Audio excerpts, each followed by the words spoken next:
আমরা যারা ১৯৯৫ থাকতে ২০০৫ সালের মধ্যে জন্মেছি, আমরা বিশেষ কিছু ছিলাম না। তবে আমরা ভাগ্যবান ছিলাম। যখন আমরা ছোট ছিলাম, হাতগুলো জামার ভেতরে ঢুকিয়ে রেখে বলতাম আমার হাত নেই।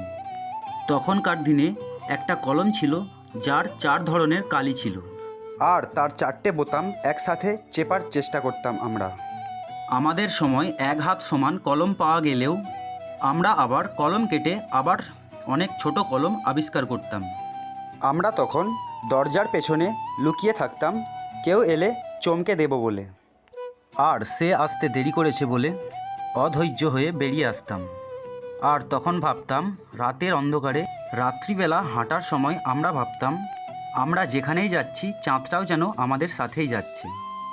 আর আমরা তখন কারেন্টের সুইচের ২ দিকে আঙুল চেপে সুইচটাকে